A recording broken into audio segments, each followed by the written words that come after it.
बच्चों, मेरे इस YouTube चैनल के वीडियो में आप सभी का स्वागत है। बच्चों, इस वीडियो में हम पढ़ने वाले हैं कक्षा 11 की NCERT बुक मैथ प्रश्नावली 1.3। इससे पहले बच्चों हमने प्रश्नावली 1.2, 1.1 के सारे सवाल हल कर चुके हैं।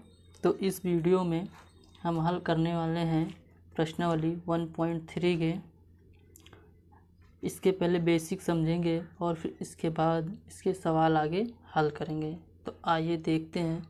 तो प्लीज़ बच्चों, एक बार वीडियो को लाइक और चैनल को सब्सक्राइब कर दीजिए तथा वीडियो को शेयर कर दीजिए। तो आइए देखते हैं प्रश्नावली 1.3 सेट। तो जिसका प्रश्नावली 1.2 तक हम लोग हल कर चुके थे। तो आगे देखेंगे उपसमुच्चय। तो बच्चों, उपसमुच्चय का इंग्लिश में कहते हैं सबसेट। तो ये सारा थ्योरेटिकल पोर्शन लिखा हुआ है, तो आपके नोट्स के लिए मैं लिख दिया है जिससे आप नोट कर सकें। बाकी आइए इसको एग्जाम्पल के माध्यम से समझते हैं। तो जैसे मान लीजिए कोई समुच्चय ए दिया है, कोई समुच्चय ए है दिया है। जैसे ये समुच्चय दिया है ए बराबर a, 2, 3 और समुच्चय भी दिया है 1, 2, 3, 4। तो देखो समुच्चय ए में जो समुच्चय ए के एलिमेंट हैं वो ए में बिलोंग करते हैं। तो क्या लिख सकते हैं?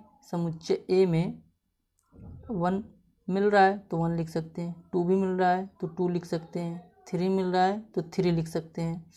और इसी तरह समुच्चय बी में 1 मिल रहा है तो समुच्चय बिलोंग कर रहा है ए में, तो समुच्चय बी में 2 भी मिल रहा है, समुच्चय 3 भी मिल रहा है बी में।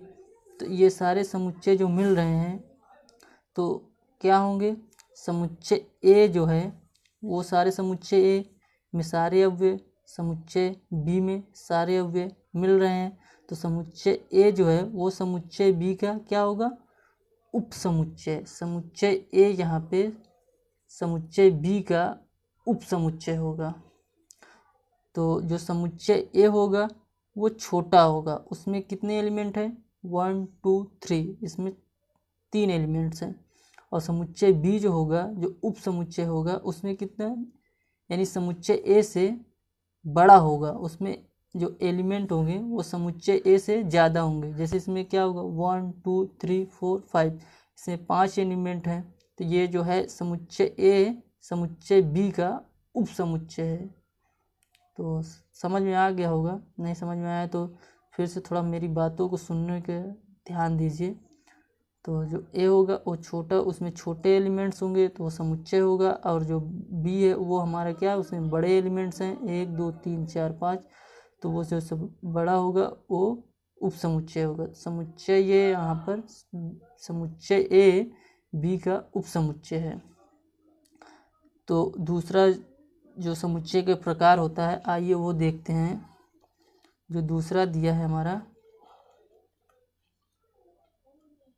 वो दिया है उचित समुच्चय या वास्तविक समुच्चय उपसमुच्चय। उचित या वास्तविक उपसमुच्चय इंग्लिश में पढ़ेंगे प्रॉपर सबसेट। Proper subset. तो इसे देखेंगे तो ये लिखा हुआ है, यदि समुच्चय ए समुच्चय बी ऐसे कि ये इसका समुच्चय का चिन्ह होता है जो यू की उल्टे की तरफ होता है बी, और ए बराबर किसके ना हो? बी के, तो उपसमुच्चय ए को उचित उपसमुच्चय कहते हैं। जैसे आइए देखते हैं इसका एग्जाम्पल, तो समझ में अच्छे से आ जाएगा।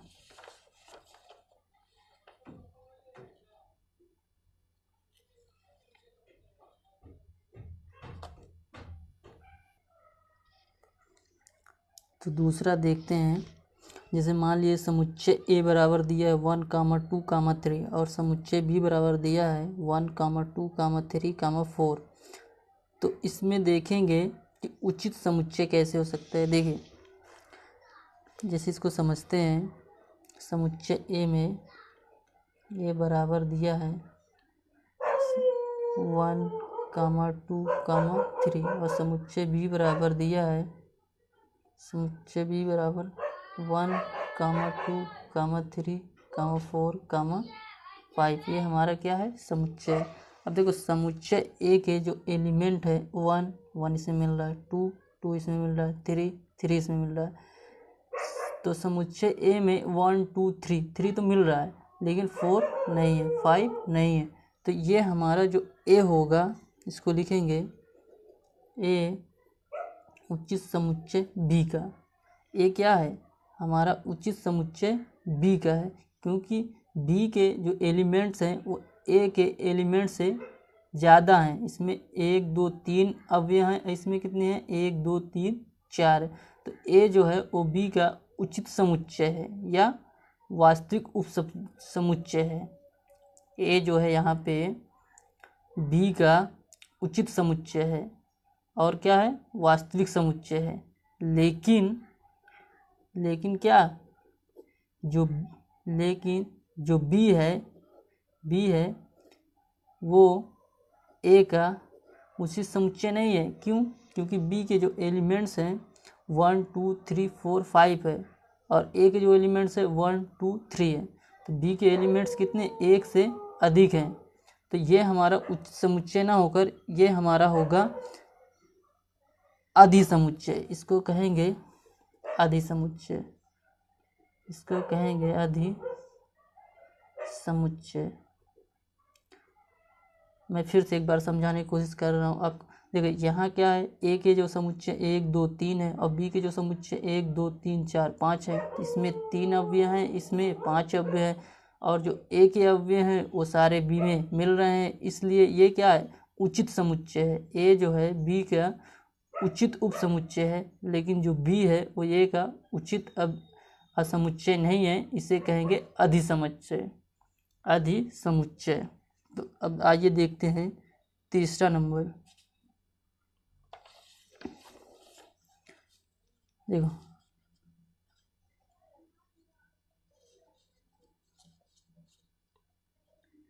जो तीसरा नंबर होगा कोई समुच्चय स्वयं का उपसमुच्चय हो सकता है। अगर मान लीजिए कोई समुच्चय है, मान लीजिए ए बराबर कोई एलिमेंट है 1, 2, 3, तो ए क्या हो सकता है ए का, यानी ए का स्वयं का उपसमुच्चय हो सकता है, ये निश्चित है। क्यों? क्योंकि इसे लिख सकते हैं ना 1, 2, 3, तो 1, 2, 3 कोई समुच्चय स्वयं का उपसमुच्चय हो सकता है, ये क्लियर है। तो अब आगे देखेंगे, परंतु वह समुच्चय उचित उपसमुच्चय नहीं हो सकता है। देखो ये समुच्चय तो हो सकता है, ये समुच्चय भी हो सकता है और ए का उपसमुच्चय भी हो सकता है, लेकिन उचित समुच्चय नहीं हो सकता। उचित समुच्चय के लिए भी क्या बताया, जैसे ए और बी क्या होने चाहिए, 2 समुच्चय होने चाहिए और 2 के लिए दोनों के अवयव हमें मिलने चाहिए। जैसे ए बराबर ये है, बी बराबर ये है, तो जो बी का उप समुच्चय ए है, क्योंकि ए के सारे एलिमेंट्स बी में हैं, तो क्या हो सकता है ए का स्वयं का उप समुच्चय हो सकता है, बट स्वयं का उचित समुच्चय नहीं हो सकता है।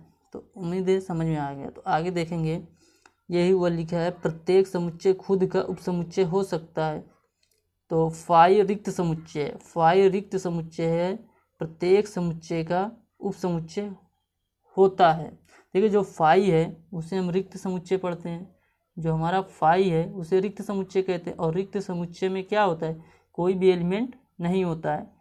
तो प्रत्येक समुच्चय का जो फाई है वो क्या होगा, उपसमुच्चय होगा। तो समझ में आ गया होगा।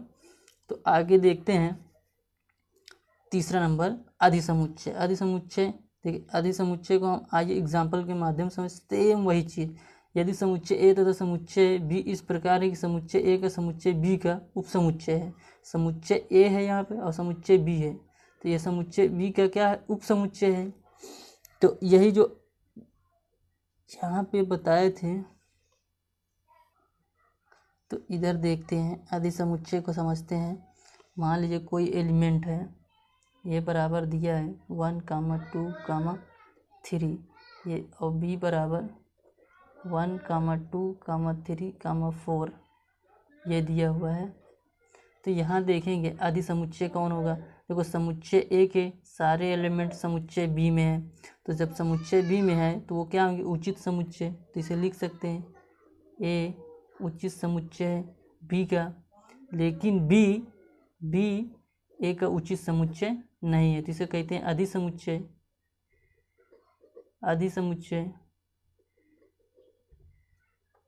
अधिसमुच्चय कहते क्यों, क्योंकि इसमें एलिमेंट की संख्या अधिक है और इसमें क्या है, एलिमेंट की संख्या कम है, इसलिए ये क्या है हमारा अधिसमुच्चय नहीं है। तो अब आइए देखते हैं चौथा नंबर जो हमारा है वो है अंतराल, मतलब वास्तविक संख्या के उपसमुच्चय के रूप में अंतराल। तो यहाँ पे जो हम चिन्ह के माध्यम से देखेंगे, जैसे यहाँ पे दिया है, इसको पढ़ते हैं वृत्तित अंतराल और इंग्लिश में बोलते हैं ओपन इंटरवल। इस चिन्ह को ओपन इंटरवल बोलते हैं, ओपन इंटरवल। और इस चिन्ह को क्लोज इंटरवल पढ़ते हैं, क्लोज इंटरवल पढ़ते हैं। इसे हिंदी में बोलते हैं वृत्तित अंतराल और इसको पढ़ते हैं समवृत्तित अंतराल।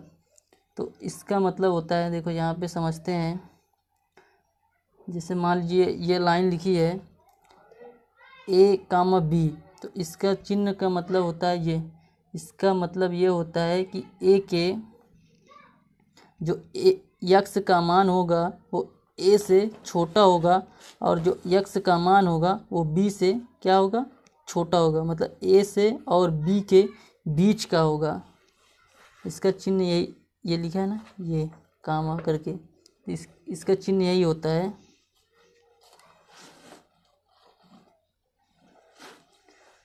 तो आगे देखेंगे, और ये क्लोज इंटरवल का चिन्ह होता है, ये इक्वल के बराबर होता है, इक्वल के, यानी कि यहाँ यक्स का मान होगा वो ए के बराबर होगा और ए से कम हो सकता है लेकिन ए से ज़्यादा नहीं होगा। यहाँ क्या है, ए का मान बी के बराबर होगा लेकिन क्या है, बी से बड़ा नहीं होगा। और इसमें एक साइड लगा है क्लोज इंटरवल, एक साइड लगा ओपन इंटरवल। तो क्लोज इंटरवल रहेगा इधर, तो यानी कि जो यक्स का मान है वो ए के बराबर है, यानी ए से बड़ा नहीं है, ए के अंदर की सारी संख्याएं हम ले सकते हैं। और जो यहाँ लगा है क्लोज इंटरवल, वो यहाँ क्या, यक्स का मान जो है वो बी से क्या है, बी तक नहीं है, बी से नीचे का जो सारी संख्याएं वो मान ले सकते हैं। और इधर लगा है ओपन इंटरवल, तो ओपन इंटरवल यहाँ पे क्या होगा, ए का मान जो होगा वो यक्स से क्या होगा, छोटा होगा और बी के बराबर तक होगा।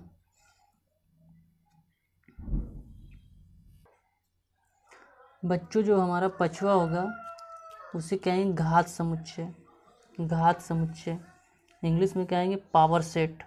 तो समुच्चय ए के उप समुच्चय संग्रह को घात समुच्चय कहते हैं। जैसे मान लीजिए ए बराबर 1, 2, 3, ये कोई समुच्चय है। अब इसे घात समुच्चय निकालेंगे तो कैसे लिखेंगे, देखो घात समुच्चय का जो फार्मूला होता है, उप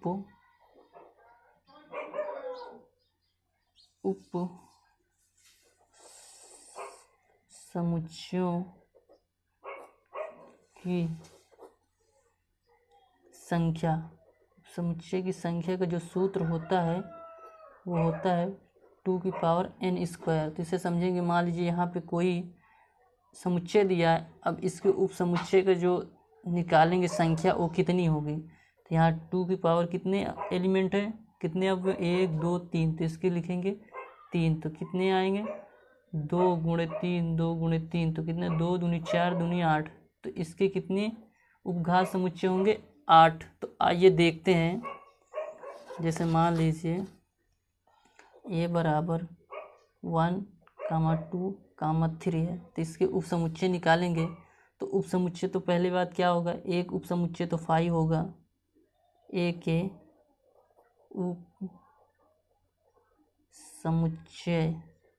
समुच्चयों की संख्या निकालेंगे तो ए बराबर लिखेंगे। तो सबसे पहले 5 प्रत्येक समुच्चय का उपसमुच्चय होता है, फिर जो समुच्चय होता है वो भी उसी का उपसमुच्चय भी होता है, तो इसे लिखेंगे। तो 1, 2, 3 ये भी क्या है, एक प्रकार से समुच्चय का स्वयं का उपसमुच्चय है। तो अब तीसरा लिखेंगे, तीसरा क्या हो सकता है, 1 कामा लेकर के लिख सकते हैं, क्योंकि 1 इसमें है एलिमेंट्स में प्रत्येक में, 2 भी है, 2 को भी लिख सकते हैं अलग अलग करके, 3 भी क्या है, उपसमुच्चय है समुच्चय का, तीनों के। अब क्या लिख सकते हैं, 1, 2, 3, 4, 5। अब 5 अब क्या लिख सकते हैं, 1, 2, तो 1, 2 भी उपसमुच्चय है। फिर क्या लिख सकते हैं, 2, 3, तो 2, 3 लिख सकते हैं। फिर क्या लिख सकते हैं, 3, 1 लिख सकते हैं। तो कितने हो गए, 1, 2, 3, 4, 5, 6, 7, 8। हमारा कितना उपसमुच्चयों की संख्या थी, 8। तो 8 प्रकार से हम लिख सकें। अब इसे घात के रूप में लिखेंगे, ए का घात समुच्चय लिखेंगे, घात समुच्चय तो बराबर बड़ा वाला कोष्टक लगा के लिख देंगे सारे के। 5 हो गया, फिर 1, 2, 3 हो गया, फिर क्या लिख सकते हैं, 1 हो गया, फिर क्या लिख सकते हैं, 2 हो गया, फिर क्या लिख सकते हैं, 3 हो गया, फिर लिख सकते हैं 1, 2 लिख सकते हैं, फिर क्या हो गया, 2, 3 लिख सकते हैं, यहाँ भी 3 होगा, फिर यहाँ क्या लिख सकते हैं, 3, 1 लिख सकते हैं, और एक बड़ा सा मंझला कोष्टक लगा देते हैं। तो ये हमारा क्या होगा, घात समुच्चय, इसे कहते हैं घात समुच्चय। तो अगला जो हमारा है वो है 6ठा नंबर, वो हमारा होगा universal set. Universal set Hindi में कहेंगे सार्वत्रिक समुच्चय। तो किसी दिए गए समुच्चय के संदर्भ में वह समुच्चय जो विचारणीय समुच्चय है, तो इस एग्जाम्पल के माध्यम समझेंगे। जैसे मान ली समुच्चय ए बराबर दिया है ए, बी, सी, डी, और समुच्चय बी बराबर दिया है ए, ई, आई, ओ, यू। समुच्चय ए बराबर दिया है, और यहाँ यू बराबर दिया है ए, बी, सी, डी, ई, एक्स, वाई, जेड। तो यू बराबर दिया है, तो देखो इसमें ए इसमें भी है, इसमें भी है, बी इसमें, सी इसमें, डी इसमें, और वी के भी सारे एलिमेंट्स हैं इसमें। ए है तो ए है, ई है तो ई है, आई है तो आई, क्योंकि ये ए से जेड तक है तो आई भी है, यू भी है। तो ये जो तीसरा सेट होगा हमारा क्या होगा, यूनिवर्सल सेट, अर्थात सार्वत्रिक सेट या सार्वत्रिक समुच्चय। जैसे मान लीजिए ए बराबर, मान लीजिए कोई समुच्चय दिया है 2, 3, और बी बराबर क्या दिया है 3, 5, 6, और यूनिवर्सल समुच्चय कोई तीसरा समुच्चय मान लीजिए सी बराबर दिया है 1, 2, 3, 4, 5, 6, 7, 8, 9, 10, हमारा 10 तक दिया है। तो ए के सारे अवयव इसमें 2 है तो 2 है, 3 है तो 3 है।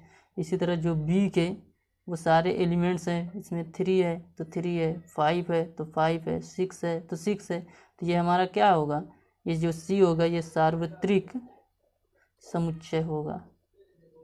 उम्मीद है कि बच्चों समझ में आ गया होगा। अब आगे हम एक्सरसाइज के क्वेश्चन हल करते हैं। आइए देखते हैं। बच्चों जो हमारा पहला सवाल है प्रश्नावली 1.3 के दिया गया रिक्त स्थानों में प्रतीक यानी ये उपसमुच्चय का क्या है, चिन्ह है। चिन्ह कितना है, उपसमुच्चय का। और एक चिन्ह ये होता है, ये हमारा समुच्चय का चिन्ह होता है, यानी ये क्या होता है, समुच्चय का यानी अव्यय का। इसको हम लिखते हैं मझिला कोष्ठक में और इसको क्या लिखते हैं, बड़े कोष्ठक में। तो इस चिन्ह में आप कंफ्यूज मत होइएगा। तो इसमें दिया है पहला वाला, फर्स्ट वाला दिया है वो 2, इस चिन्ह का प्रयोग 2, 3, 4 मतलब ए बराबर, मान लीजिए ए बराबर कोई जो समुच्चय दिया है 2, 3, 4 और मान लीजिए बी बराबर दिया है, क्या दिया है 1, 2, 3, 4, 5 ये दिया बी बराबर। तो ये पूछ रहा है कि क्या इसका उपसमुच्चय है। देखिए इसमें 2 है, इसमें 1 नहीं है, इसमें मतलब इसमें 2 मिल रहा है तो 2 भी है, इसमें 3 भी है, इसमें 4 भी है। तो ये इसका क्या है, ए जो है बी का उपसमुच्चय है। ए जो है वो बी का उपसमुच्चय क्यों है, क्योंकि जो ए के एलिमेंट है वो सारे एलिमेंट्स बी में मिल रहे हैं। तो इसमें चिन्ह क्या भरा जाएगा, यू। तो इसके ये वाला चिन्ह भर जाएगा क्योंकि इसके सारे एलिमेंट्स इसमें हैं। तो ए वाला क्या है, उपसमुच्चय है। ये क्लियर है। बी दिया है, दूसरा नंबर दिया है बी ए बी सी और इसमें क्या दिया डी सी। इसमें क्या ए बराबर इतना, बी बराबर इतना। तो इसमें ए के जो सारे एलिमेंट्स हैं इसमें मिल नहीं रहे हैं, क्यों, देखिए इसमें सी है, इसमें सी है, इसमें ए है, इसमें ए नहीं है। इसलिए क्या होगा, ये कथन सही नहीं। तो ये मतलब समुच्चय नहीं, तो इसको कट कर देंगे तो ये मन यानी कि समुच्चय नहीं है। तो तीसरा दिया है यक्ष आपके विद्यालय की कक्षा 9 का एक विद्यार्थी है। देखिए विद्यालय में तो सारी कक्षाएं होती हैं, जो विद्यालय होता है विद्यालय में कक्षा ए से पूरा 12th तक होता है। कितने तक, कक्षा 12 तक। तो कह रहा यक्ष आपके विद्यालय का एक विद्यार्थी है। फिर समझिए, आपके विद्यालय की कक्षा 9 का एक विद्यार्थी है। तो यक्ष आपके विद्यालय का एक विद्यार्थी, देखिए वो कक्षा 9 में है और जो विद्यालय में वो सारे स्टूडेंट आते हैं उसमें कक्षा 1, कक्षा 2, कक्षा 3, कक्षा 9 तक। तो ये क्या है, जो ये समुच्चय है किसका, उपसमुच्चय के। अर्थात जो विद्यालय है, विद्यालय हमारा कॉलेज है, वो किस में है, क्लास 9th के समुच्चय है। तो इसमें क्या रहेगा, समुच्चय है, लिखेंगे उपसमुच्चय है। चौथा हमारा दिया है, जो चौथा हमारा दिया है बच्चों, यक्ष की एक समतल में स्थित एक वृत्त है। किस में स्थित है, समतल में। तो समतल में स्थित वृत्त है, तो एक समान समतल में वृत्त है। यक्ष एक समान समतल में वृत्त है।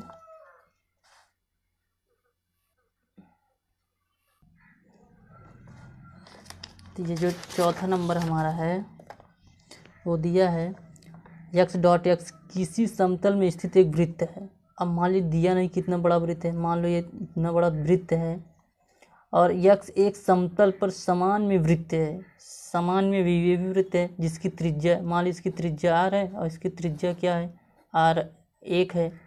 तो क्या ये वृत्त इसमें आ सकता है, ये वृत्त बिल्कुल भी नहीं आ सकता, क्योंकि ये बड़ा वृत्त है, इसकी त्रिज्या अलग से है, तो ये वृत्त इस पर नहीं हो सकता है। तो ये हमारा क्या होगा, नॉट होगा। देखिए ये पांचवा नंबर दिया है किसी समतल में स्थित एक त्रिभुज है। मान लीजिए किसी समतल में एक त्रिभुज स्थित है, ये त्रिभुज है। किसी समतल में स्थित एक त्रिभुज का आयत, तो क्या इसमें आयत आ सकता है, नहीं आ सकता है, क्योंकि ये त्रिभुज की आकृति अलग है और ये आयत की आकृति अलग है। अगर इसको इसमें बिठाएंगे तो बिल्कुल भी नहीं आएगा। तो ये भी हमारा क्या होगा, नहीं होगा, उपसमुच्चय नहीं है। तो फिर देखिए छठा नंबर दिया है यक्ष स्थित किसी समतल में स्थित एक समद्विबाहु त्रिभुज है। देखो त्रिभुज तो कई प्रकार के होते हैं, 5-6 प्रकार के, लेकिन उसे कह रहा है समद्विबाहु। समद्विबाहु का मतलब ये हुआ इसके दो AB दो भुजा क्या होगी, BC बराबर होगा AC के, और बराबर किसका होगा, AC बराबर होगा किसके, BC के, BA के। तो ये समद्विबाहु त्रिभुज होता है। तो क्या इसमें बोला है किसी समतल में स्थित एक समद्विबाहु त्रिभुज, किसी समतल में स्थित एक त्रिभुज है। देखिए त्रिभुज में तो सारी कुछ आ सकते हैं, सारे त्रिभुज आ जाते हैं, जितने भी त्रिभुज होंगे, समद्विबाहु त्रिभुज, समकोण त्रिभुज, समद्विबाहु त्रिभुज, तो वो त्रिभुज के अंदर आते हैं। त्रिभुज तो कई प्रकार के होते हैं, तो त्रिभुज के अंदर क्या इसमें दिया है, इसमें कह रहा है एक त्रिभुज है, त्रिभुज में तो सभी त्रिभुज आएंगे, समबाहु त्रिभुज होगा, समबाहु त्रिभुज, विषमबाहु त्रिभुज, समद्विबाहु त्रिभुज, समकोण त्रिभुज, तो इसलिए ये है, ये क्या है, ये समुच्चय है। अब छठा नंबर देखेंगे, 7वां नंबर है कि यक्स एक समप्राकृतिक संख्या है, जहाँ यक्स एक पूर्णांक है। देखिए समप्राकृतिक संख्या क्या होती हैं, मान लीजिए 2 हो गया, 4 हो गया, 6 हो गया, 8 हो गया, dot dot dot dot infinite, तो एक पूर्णांक है। और पूर्णांक क्या होता है, पूर्णांक में क्या होता है, 0 होता है, 1 होता है, 2 होता है, 3 होता है, 4 होता है, 5 होता है और 6 होता है। तो ये डॉट डॉट डॉट डॉट, तो इसमें क्या है, इसमें 2 आ रहा है, इसमें भी 2 आ रहा है, इसमें 4 है तो इसमें भी 4 है, इसमें 6 है तो इसमें भी 6 होगा, इसमें 8 है तो इसमें 8 है, तो इसलिए क्या है, उपसमुच्चय है, ये उपसमुच्चय होगा हमारा। देखिए नीचे दूसरे में हमारा बोल रहा है जांच कीजिए कि निम्नलिखित कथन सत्य अथवा असत्य है। इसमें जांच करना है, तो ये कोई समुच्चय दिया है, इसमें क्या कह रहा है, नॉट, यानी ये असत्य है। तो इसमें ए है, इसमें ए है, इसमें बी है, इसमें बी है, तो यह कह रहा है नॉट, तो ये हमारा क्या होगा, असत्य है, क्योंकि ये एक प्रकार से सत्य है, बट इसमें कह रहा नहीं है, इसलिए क्या होगा, असत्य है।